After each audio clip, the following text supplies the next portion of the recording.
নমস্কার, আমি অভিজিৎ। আপনারা দেখছেন অভিজিৎ অফিসিয়াল। আরজিকর মেডিকেল কলেজে তরুণী ডাক্তার হত্যা এবং ধর্ষণ কাণ্ডে সম্প্রতি টালা থানার ওসি অভিজিৎ মণ্ডলকে সিবিআই অ্যারেস্ট করেছেন। টালা থানার আন্ডারেই আরজিকর মেডিকেল কলেজ পড়ে এবং ওনাকে অ্যারেস্ট করার পরে সিবিআই কোর্টে পেশ করে ওনাকে রিমান্ড চেয়েছিলেন এবং কোর্ট ওনাকে 3 দিনের সিবিআই হেফাজতে রাখার নির্দেশ দিয়েছেন। তো উনি এখন সিবিআই হেফাজতে রয়েছেন। ওনার বিরুদ্ধে যেটা অভিযোগ যে উনি প্রমাণ লোপাটের চেষ্টা করেছেন, ষড়যন্ত্রে লিপ্ত থেকেছেন এবং তার কয়েকটা কারণে সিবিআই জানিয়েছে যে এই কারণ রয়েছে। প্রথম একটা কারণ বলা হয়েছে যে টালা থানা থেকে আরজিকরের ডিস্টেন্স খুবই কম, তবু তিনি খবর পাওয়ার 1 ঘন্টা পরে ঘটনাস্থলে এসেছিলেন। তো এটা একটা কারণ। দ্বিতীয় একটা কারণ বলা হয়েছে যে এত কাছে থাকা সত্ত্বেও কেন তিনি 1 ঘন্টা পরে এসেছিলেন। তো এটার জন্য অনেকে বলাবলি করছেন যে এটার জন্য ষড়যন্ত্রে লিপ্ত থাকা বা প্রমাণ লোপাটের অভিযোগ, এই একটা 1 ঘন্টা পরে এসছেন বলে অভিযোগ করাটা এটা খুব একটা টিকবে বলে মনে হচ্ছে না কোর্টে। তার কারণ হচ্ছে এটার জন্য ওনার বিরুদ্ধে গাফিলতি, কর্তব্যে অবহেলা, এটার ব্যবস্থা হতে পারে, ডিপার্টমেন্টাল ইনকোয়ারি হতে পারে, শাস্তি হতে পারে যে কেন উনি 1 ঘন্টা পরে এসছেন। কিন্তু এটা প্রমাণ করা খুব মুশকিল যে 1 ঘন্টা পরে এসছেন মানে উনি ষড়যন্ত্রে লিপ্ত। দ্বিতীয় আর একটা অভিযোগ হচ্ছে যে উনি আরজিকরের এক্স প্রিন্সিপাল সন্দীপ ঘোষের সঙ্গে অনেকক্ষণ কথা হয়েছে ওনার। তো সন্দীপ ঘোষ প্রিন্সিপাল এবং উনার যে পুলিশ স্টেশনের আন্ডারে আরজিকর মেডিকেল কলেজ পড়েন, তো উনার কলেজে যদি কোনো অঘটন ঘটে তো উনি প্রথমে উনার যে থানার আন্ডারের ওসি উনার সঙ্গেই কথা বলবেন, এটাই তো স্বাভাবিক। তো এটার জন্য ষড়যন্ত্রে লিপ্ত ছিলেন বলেই কথা বলছিলেন বা প্রমাণ লোপাটের কথাই বলছিলেন, এটাও প্রমাণ করা খুব মুশকিল যদি কোনো তথ্য সেভাবে না থাকে। তৃতীয় একটা বলা হচ্ছে যে উনি ডেথ সার্টিফিকেট দিতে দেরি করেছেন, তার জন্য পোস্টমর্টমে দেরি হয়েছে। এবার পোস্টমর্টম এটার জন্য হয়তো প্রমাণ লোপাট হয়ে গেছে, এরকম একটা অভিযোগ করা হচ্ছে।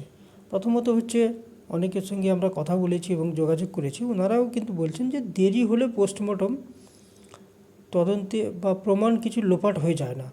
তাছাড়া উনি দেরি করেছেন কিন্তু উনি তো আর পোস্টমর্টম করেননি যে পোস্টমর্টমের রিপোর্ট কোনো চেঞ্জ হয়ে যাবে বা ওকে বিকৃত করা হবে। পোস্টমর্টম তো 3 জন ডাক্তার করেছিলেন এবং যেহেতু লেটে হয়েছে সন্ধ্যের পরে হয়েছিল, তার জন্য একজন ম্যাজিস্ট্রেটে থাকার কথা, একজন জুডিশিয়াল ম্যাজিস্ট্রেটে উপস্থিত ছিলেন। তো প্রমাণ যদি লোপাট হয়ে থাকে তো ওনারাই করেছেন, সেক্ষেত্রে ওনাদেরই জিজ্ঞেস করা উচিত। সেক্ষেত্রে যিনি ডেথ সার্টিফিকেট লেটে দিয়েছেন তার ফলেই পোস্টমর্টমের রিপোর্ট চেঞ্জ হয়ে গেছে, এটাও বলা ঠিক না। কারণ 3 জন ডাক্তার ছিলেন এবং ডাক্তার যারা রয়েছেন তার মধ্যে সম্ভবত একজন এইমসের ডাক্তারও ছিলেন। আর পোস্টমর্টম রিপোর্ট তো এমনিও হয় না, এরপরে গিয়ে ওটা কোর্টে যাবে, কোর্টে চ্যালেঞ্জ হবে। যিনি ডাক্তার রিপোর্ট দিয়েছেন উনি খুব একটা ভুল করেন না, করতে পারেনও না, বা ভুল ইচ্ছে করে চাইলেও লিখতেও পারেন না, কারণ ওনাকে তার কৈফিয়ত দিতে হবে কোর্টে গিয়ে যে আপনি যে এই জিনিসটা লিখেছেন এটা কেন লিখেছেন, কোন জিনিসটা রেখেছেন। এবং পোস্টমর্টম করার পরে শরীরের কিছু কিছু অংশ কিন্তু প্রিজার্ভ করে রাখা আছে এবং রাখা হয়, সেটা কিন্তু পরবর্তী ক্ষেত্রে সেগুলো থেকে জানা যায়, ফরেনসিক টেস্টে যায়, ল্যাবরেটরিতে যায়, টেস্ট হয়।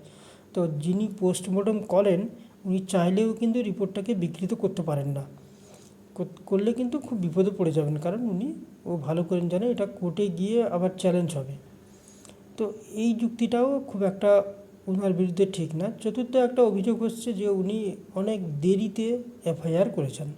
তো যেটা শোনা যাচ্ছে যে ওনার বাড়ির লোক প্রথমে বলেছিলেন যে ওনারা এফআইআর করবেন, তাই থানা প্রথমে স্বতঃপ্রণোদিতভাবে এফআইআরটা করেননি, দেরিতে করেছেন।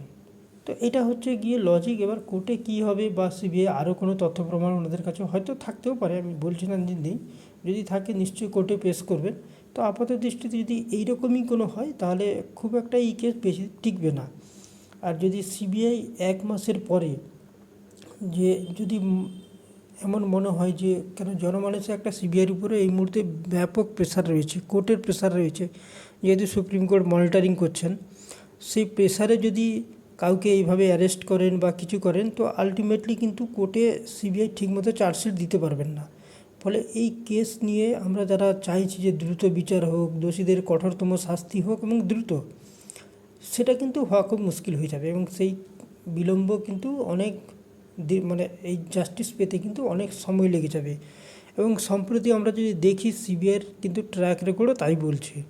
ওনারা অনেককে তো অ্যারেস্ট করে নেন এবং নানান ধরনের অভিযোগ করেন যে এই অভিযোগ পাওয়া গেছে, ওই অভিযোগ পাওয়া গেছে, এই সম্পত্তি, ওই সম্পত্তি, কিন্তু কোর্টে গিয়ে আর ফাইনাল চার্জশিট দেন না, ফলে ট্রায়াল শুরু হয় না। এবং তার ফলস্বরূপ আপনারা নিশ্চয়ই দেখবেন যে অনেক অভিযুক্তকে অ্যারেস্ট করা হয়েছিল, পরবর্তী ক্ষেত্রে তারা কিন্তু হাইকোর্ট, সুপ্রিম কোর্ট থেকে জামিন পেয়ে যাচ্ছেন বা পেয়ে গেছেনও। সম্প্রতি মানিক ভট্টাচার্য পেয়ে গেছে, ওনার ফ্যামিলি, ওনার স্ত্রী, ছেলে পেয়ে গেছেন, অনুব্রত মণ্ডলের মেয়ে পেয়ে গেছেন, অনুব্রত মণ্ডল অলরেডি একটি কেসে পেয়ে গেছেন, অরবিন্দ কেজরিওয়াল দিল্লির মুখ্যমন্ত্রী ছিলেন, এই মুহূর্তেও আছেন, এখনও রিজাইন করেননি, উনিও বেল পেয়ে গেছেন। তার কারণ হচ্ছে সেইভাবে কিন্তু যতটা অভিযোগ বলা হয় ততটা কিন্তু কোর্টে গিয়ে সিবিআই বা ইডি তথ্য প্রমাণ পেশ করতে পারে না। ফলে ম্যাজিস্ট্রেট যিনি থাকেন, সে হাইকোর্ট হতে পারেন, সুপ্রিম কোর্ট হতে পারেন, ওনাদের ইচ্ছার কিছু হয় না। ওনাদের সামনে যে এভিডেন্স ইনভেস্টিগেশন এজেন্সি পেশ করবেন তার বেসিসে কিন্তু ওনারা জাজমেন্ট দেবেন।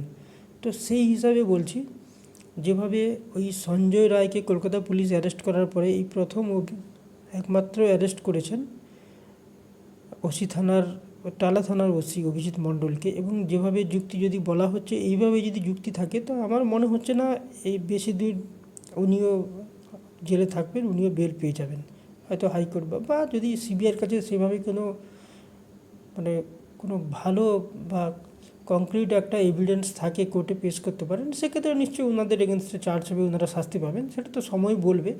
তবে যেভাবে মিডিয়া মারফত খবর আসছে যে এই অভিযোগের ভিত্তিতে যদি এটাই সত্যি হয়, তাহলে কিন্তু আমার মনে হচ্ছে না যে তিলোত্তমার বিচার এত তাড়াতাড়ি শেষ হবে বা ওনার যারা দোষী খুব তাড়াতাড়ি বিচার পাবে, সেটাও কিন্তু দীর্ঘায়িত হবে।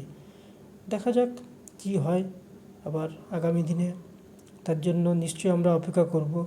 ধন্যবাদ।